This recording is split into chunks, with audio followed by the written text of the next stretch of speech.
back to another episode of Basement's Breakdown. I'm Robbie K, and here with me is... I'm Chazzy D. And I'm Nathaniel. So we're going to talk about the next batch of songs off of we're Mellowscape, our album, Basements. What are we starting with? So we are starting with the song called Steppin on a Worm. We're picking up off of Born to Be Mild. So Worms up, boys? Worms up, Born to Be Mild, Steppin on a Worm. Mm-hmm. Steppin on a Worm is next, so do you guys have any thoughts about this song? Well, I wrote this one. When was this song written, Robbie? This song officially, I guess, was written in 2017, but the bones of the song were written much, much longer ago. Longer ago. Mm-hmm. By our dad. Yeah. So he had this basic riff, basic groove, and it was pretty much the same thing over and over again. Dig it in. Right. And so I took that, with some other variations sprinkled in. I'll give him more credit than that. So I took that, and I just made it a full-length song. I don't know what it runs, like 3 minutes or something. Yeah, it's a pretty short one. 2:30 Yeah, probably. 2:30. Yeah. So yeah, I took that groove, I added some lyrics. The lyrics are pretty meaningless. There's not a lot behind it. Yeah, I was going to ask you about this one because when I was listening to the album the other day, I was like, what the hell is this song about? No, it's not really about anything. Okay. For this song, I treated the vocals just as another instrument. Okay, cool. Whatever meaning you want to put behind it, be my guest. So it's about the JFK assassination? Sure. Absolutely. Wild. Wild. So yeah, the first, minute or two is that verse chorus thing, and then we speed it up a little bit after a breakdown, a slow breakdown. What do you guys think about this song? I like this song a lot because of how much it's not formulaic, if that makes sense. Like, there's a verse and there's a chorus, but like you said, the vocals are just another instrument. So a lot of the interesting things that are happening are between the different sections of the song. So we have this groovy, funky riff, and then this very short chorus that, I'd hardly even call it a chorus, to be honest. Right. And then it goes into a breakdown bridge that's like swing inspired, just out of nowhere, time change and feel change, and then after that it speeds up to sort of an outro that is just fast paced. Right, I think it's almost punk, if you ask me. And then the song ends and you're like, okay. Yeah. Like there's no it's not driving towards anything, it's just there. Yeah, I think it's kind of cool that we wrote this song in 2017 or whenever that was, so long ago, because it kind of set up the ability for us to do different things in a song and not worry about like being like, okay, this is a pop punk song, so we got to stay pop punk. Like, right, no formula. Right. We'll talk about it later when we get to Bitch Named Jonah, which is another track on this album.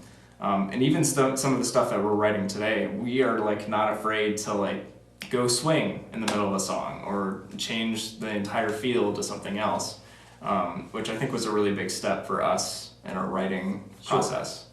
Yeah, and speaking to like not being held to any formula, there are two weird things about the song that was super uncomfortable when I was coming up with bass lines. The first is that little like chorus is just a chromatic descending like dan dan dan dan dan, and that's sounds odd, but it fits really well. And then the other one is that jam section in the song that's like very jazzy and different tempo. And I want to talk to you, Robbie, about this because when we came up with a part, we were very new knowing each other and playing with each other, still trying to feel out like how we vibe.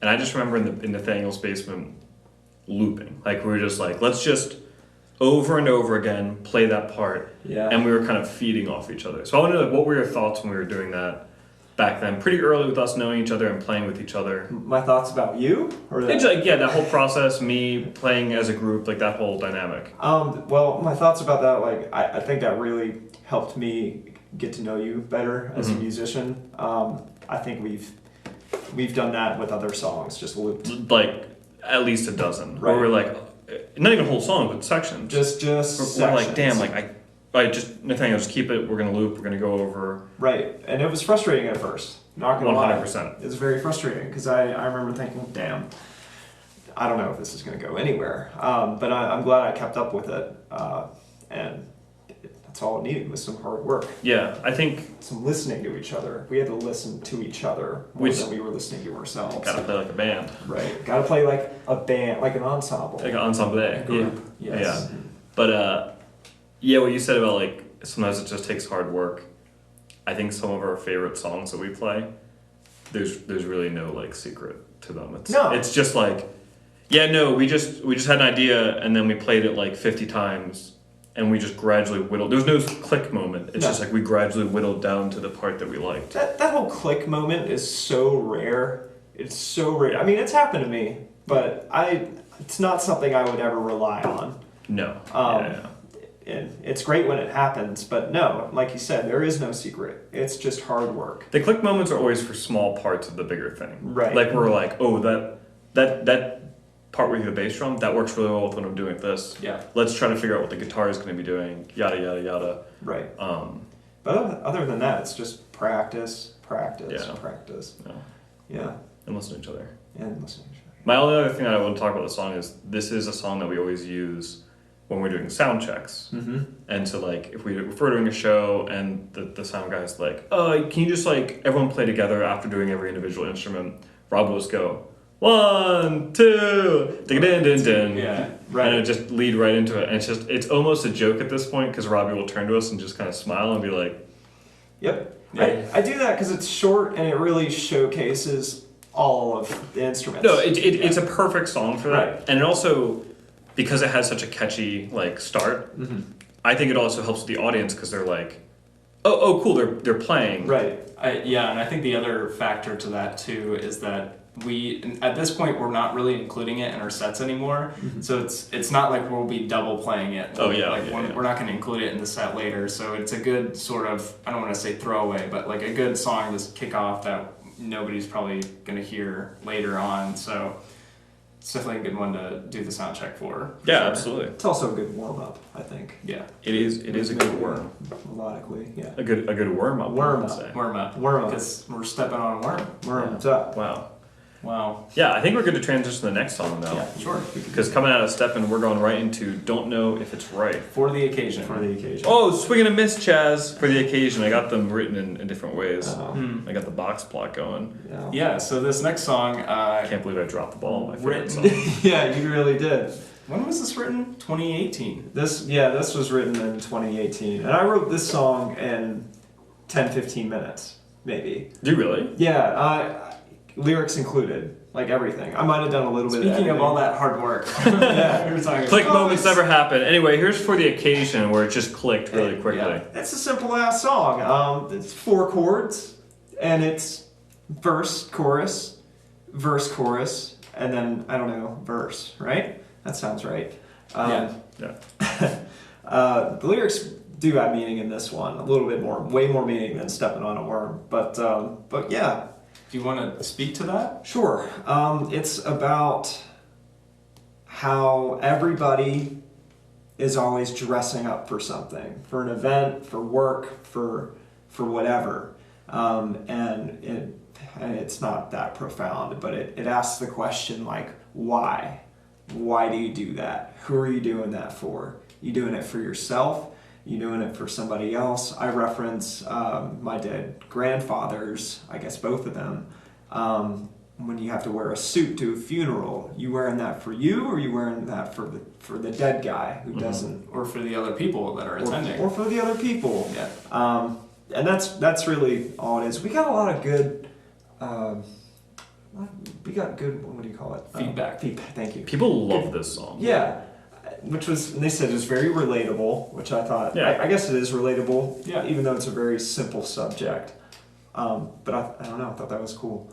Yeah, this song is great because when Robbie first wrote it, he was very excited about it, and I think it was like a good song. I loved it, and then eventually me and Chaz sort of made a joke out of it, being like, oh yeah, our hit song for the occasion. Mm-hmm. Yeah. And whenever Robbie, when we're at practice and Robbie's like, okay, what do you guys want to work on next? And we're always just like, well, we gotta get down to it. And I was also like start noodling the bass line, and Robbie like, nope, yeah, nope.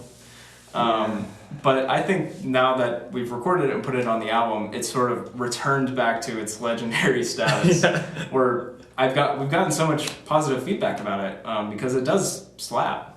It's a good song. I think the simplicity helps. The other thing is like, I mean, it's a good time to talk about when you add ancillary things to songs in the production. A lot of the songs like that came out that are on the album aren't necessarily the way that we play exactly. Mm-hmm. So they sound a little bit different than when we're practicing. Right. And I think this is a really good example of like you added those organ parts, kind of the key parts, and it adds a lot of meat to the song. Yeah, I did actually. There's a note that I had about this that I wanted to talk about. Is that this is a really good lesson for people who are recording themselves at home, who are just using traditional band instruments, and then maybe they want to record something serious, and you have this opportunity to add stuff later: synthesizers, extra percussion, backing vocals, other instruments. And I think sonically this song transformed a little bit. There is a live session of us playing it in the old basement where it's a little more punky. Like it sounds more punk. Robbie's vocals are delivered in a more screamy way, and that like on its own sounds very good. And I think, but it's its own separate version because the version on the album, after we recorded it, none of our source material for recording really leaned towards punk. Right. So I decided to go the complete opposite direction. I added some organs. Mm-hmm. I added a little piano lead during the verses, and it makes it sound a little more poppy than punk. But I think they both sound good. I just want to highlight that there is a difference, and you can like change the way your song sounds. For sure. Just with production stuff. So yeah, I think the benefit of this being a poppy sounding song too is like Robbie saying the lyrics. I mean, referencing like going to a funeral. There's kind of not a dark undertone, but kind of like an edge to the lyrics. Mm-hmm. And the fact that that's so contrasted to the upbeat poppy part of the song makes it so much more interesting than if this was just like a punk song, but you're like edgy song with edgy guitars, with edgy lyrics. After I started working on this song and adding synthesizers to make it go that poppy route, I actually really, really loved it, and I leaned into it because if this did turn out like another punk song, we have 3 other on this album. Yeah, for sure. That it would have sounded like. So I think it made it stand out on its own, album-wise, and I also think it makes it easier to digest by listeners too, because like a little bit of pop in something never hurts anybody, to be honest. So, do we have anything else we want to say about this album or this song? Nope. No? Now can we go to Don't Know If It's Right? Now we can go to the next track, which is called Don't Know If It's Right. Yeah. Dope. Well, Don't Know If It's Right is another song that kind of a lot of people gave really positive feedback for and really, I think, dug a lot. Mm-hmm. And this is one where Nathaniel sings a lot on, and I really like the way your vocals work on this song.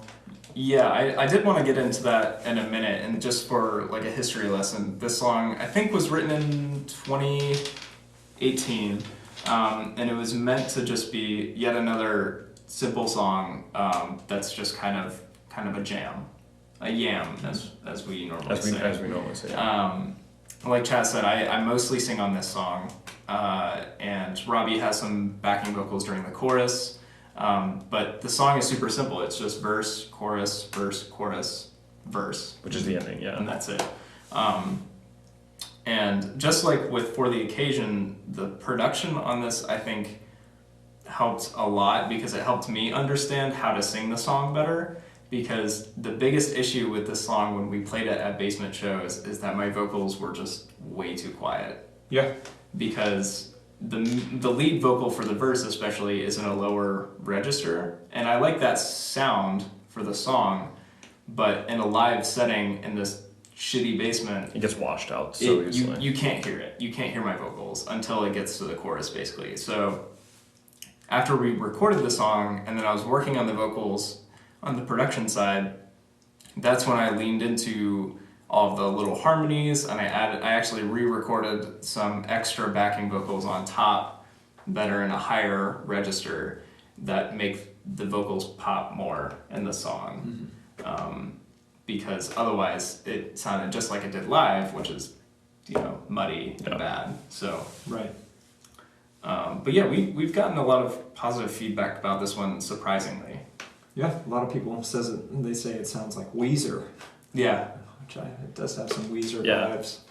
I think a similar thing happened with Born to Be Mild, where on the recorded version, for some reason the chorus just like slaps way more than it does live for some reason. I have no idea why. But I guess maybe it's just how the guitars were layered or something. I also added backing vocals to this song too, which we now do live. We didn't before we recorded it, but now we have more backing vocals live. Hell yeah, that backing chorus vocals, baby. Which Chaz does very confidently. Yeah, this like a funny story about this is basically Nathaniel added those backing vocals for the album, and then I've been trying to get more involved in the vocals, much to Robbie's just pain. I love it. I don't know what you're No, talking we have about. fun with Vocalscape, but Too much fun. But the first time, I was getting it down, then I felt really confident, and then we were practicing it, and I guess I came in a little hot, maybe a little loud on the vocals. Yep. And I was like, man, I'm crushing this. And I look over, and Robbie is cracking the fuck up. We're both just losing our minds. Right. Because it's supposed to be this just like this. Very background. Yeah, very background. Yeah, and I was just over the top screaming in You on might it. as well have been the lead vocalist. Yeah. Not a bad idea. Yeah. Everyone loves a good bass And lead vocalist. I think part of the reason it was so funny is because Chaz is normally a very quiet singer, because you just haven't developed It's the a confidence thing. yet. Yeah, it's a confidence thing. But for this one part, you just really I crushed it. you revved I was it up. hitting the notes. I was crushing it. I remember what I said was you're hitting the notes. I just want to hear them. I was belt it. Yeah. And boy, did you belt it. I'm like, fuck it. You know what? I am gonna belt it. Yeah. And yeah, that's just a fun little tidbit into our vocal qualms. Little anecdote. Yeah, and then the other thing I was thinking about the song, speaking of anecdotes, was when we recorded it. We've played these songs so many times, and we were all pretty confident going into recording. This was definitely for me, and I'm pretty sure for both of you too, the first time that we've recorded full-length projects. And it was interesting to see what things we had trouble with and what things we did well. So for example, the bass part for the song, super simple. A lot of it I'm playing 4 notes over and over again. I must have done a dozen takes. Yeah. I just kept mucking up certain parts. And then you get in your head, and then you're like, oh my god. So this is another reason why I'm really glad that we did DIY version to start, because you kind of got those jimmies out. You kind of got those rough things out. Yeah, so, you definitely don't want to go into a professional studio. if we're Still paying in that hourly, mindset, and there's someone right. who's a professional, and then they're this jackass can't hit these 4 notes repeatedly. Yeah. Yeah. I definitely think that's a great lesson for most DIY artists, is to record yourself first, even if it's not a complete project. It doesn't have to be a full album, but if you are sitting around on a few songs and you eventually want to record them with an engineer, I would do it by yourself first, to a metronome, into a real mic, and put it into a DAW, and just listen to yourself, because you're going to find out a lot of things about your own playing that you just don't hear because you're the one playing it. And so from an audience perspective, you can now hear all of these tiny little mess ups that you do, or even stuff like that where you get nervous playing a very simple part. You don't even have to do it into a professional mic, honestly. I've found that setting up my phone in the corner and recording a video of myself playing and singing a song, you'd find out a lot about yourself. Yeah. Right. Yeah. But yeah, that's a good lesson. Yeah, my counter advice to that would be, if you are a DIY artist and you want to put out something, don't wait for the most perfect take to put it out, or the most perfect quality. Because, for example, for our videos for Mellowscape, we were recording them on, before we had the camera that we have now, we were doing it on my GoPro or my phone or something. Yeah. And then for a while we were doing it just on my camera with the mic. Yeah. And then after that, We had the 2 mic system, but we had no idea about balancing and mic position, and even just like setting up the room properly. Yeah. And my point with all of that is that we didn't wait until we had the perfect setup to release Because we have nothing, yeah. Yeah, we spent years and years releasing videos and demos with less than great quality equipment, but we still released it because you have to put out something eventually. And it's better to put out a demo that is, you know, a little rough around the edges than to wait another 3 years and... Plus, it's kind of Not fun, like, anything else. if you scroll back through our archive, and we've left everything up, like, we're not taking down, like, old things because they're bad. But now it's fun when we scroll back, and, like, even a year and a half ago, and we're like, wow. Yeah. Like, wow from a music standpoint, like, we've gotten better as musicians, but then also wow from, like, a technical standpoint.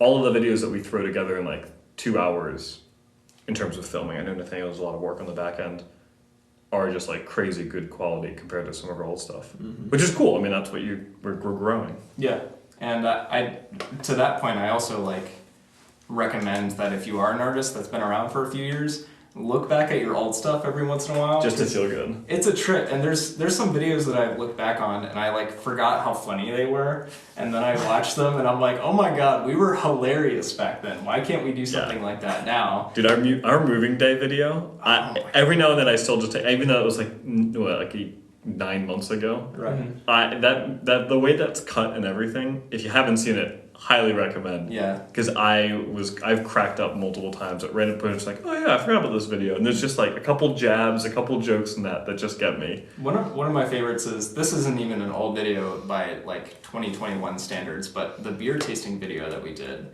is hilarious. Yeah. It's And really it's good. like the one Chaz in said, your apartment? yeah, and Yeah. like Chaz said, there's like little moments, little jabs, little cuts or whatever that just really sell that video so Yeah. hard. I'm kind of sad at, like, not that I care about views, but like it's one of our lesser viewed videos. I wish more people watched it. But I'm with you. yeah, it's a treat for sure. Even if nobody watches it and we just had the joy of the three of us being like, we're so fucking stupid. Yeah. It's such a good time. Yeah. Yeah, I think we're good to move on to the last song that we're going to cover in this episode. Just a goddamn love song. Yeah. GD. Yeah. GD love song, as we call it. Yeah. I have an overarching point with this song, which is I feel like this is the first song on the album and one of the OG songs that's like our two-parters. And like this is a theme that we do, and we try to not do this all the time, Right. but we take a song and we really like the vibe of it, and maybe we're writing it and we're trying to figure out what to do for an ending, and we're like, we need to move on to the next section. So Right. don't repeat a bridge or a chorus or something. We're gonna move on to a new section.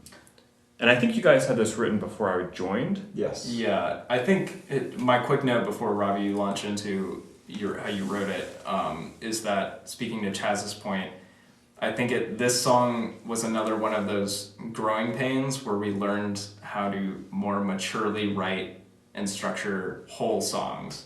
Like before, like you said, it was a lot of, okay, we have a verse and a chorus, maybe a bridge, we repeat everything once or twice, and then the song is over in 3 minutes. And this is one of those songs where we have our verse and our chorus, and then we started writing the bridge, and we were like, okay, let's go into a whole different section of the song and really develop the song as a whole instead of just a 3-minuter, you know what I mean? Yeah. So, and I think that has set us up into our songwriting now to write more maturely written songs where it's full ideas, multiple sections, like...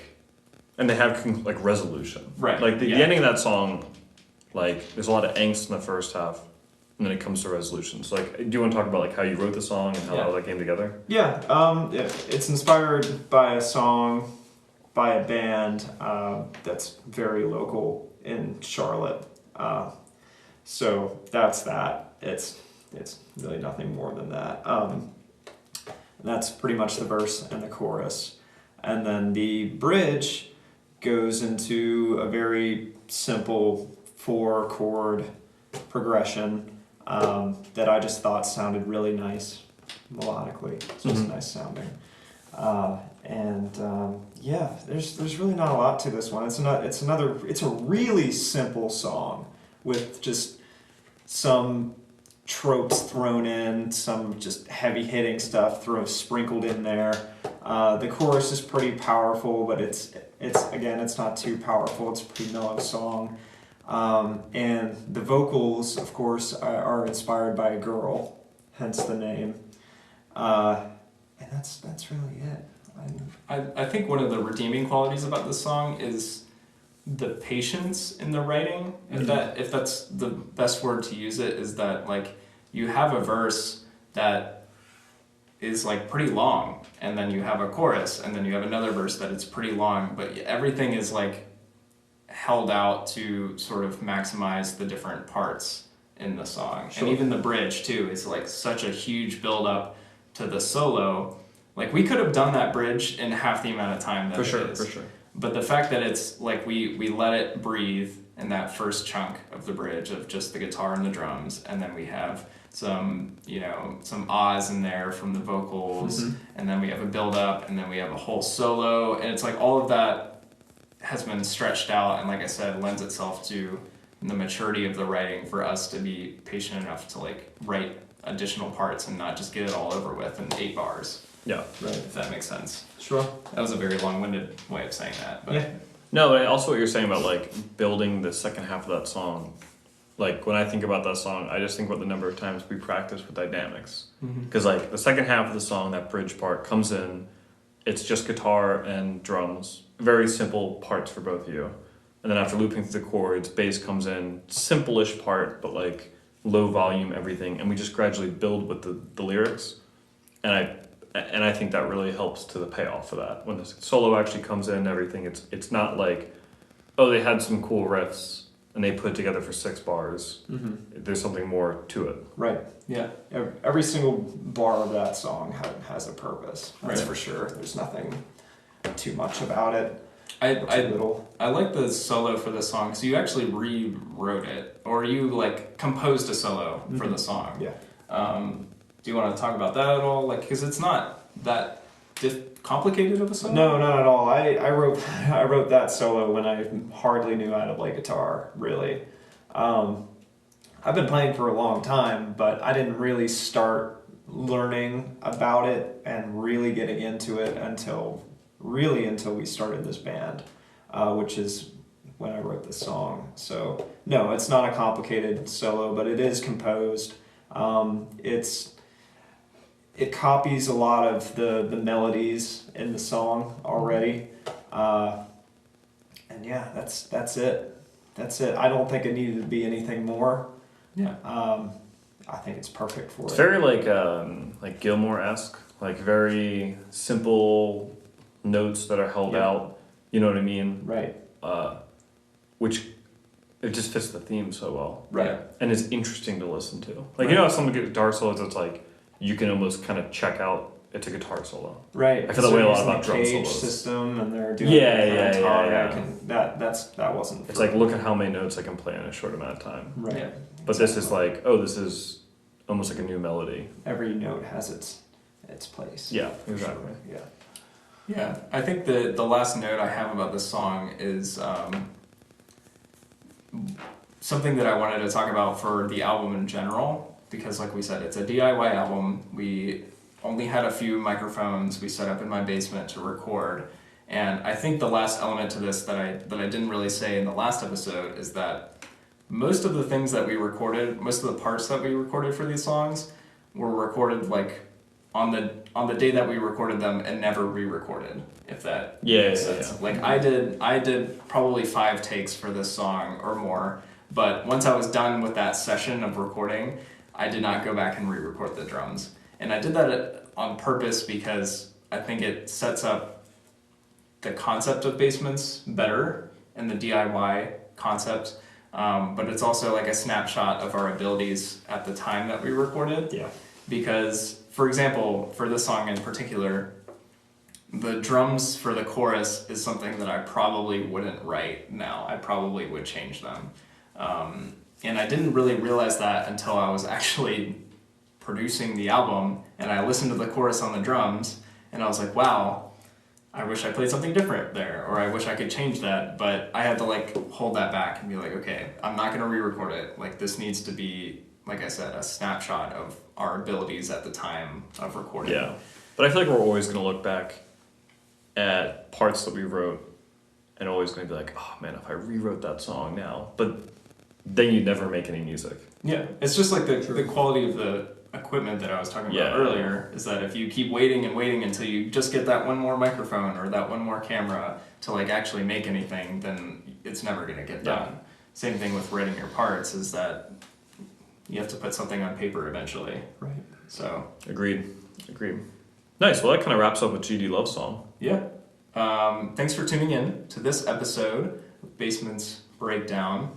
By the way, you can check out the album on all streaming platforms, and we also have plenty of other videos on YouTube that you can watch and keep up with the mellow canon, as we say. Yeah, maybe dig through some of those old videos that we've been talking about. Some of the fun ones like our moving day, or even just some of our old studio sessions or parlor sessions or basement sessions, all the times that we played. And I think they sound good even if they sound rough, you know what I mean? So give them a listen. Yeah, they definitely have our personality, that's for sure. And we have a lot of that. Yeah, we do. So thanks for tuning in. This has been episode 2 of Basement's Breakdown. There will be a 3rd episode, but until then, stay mellow.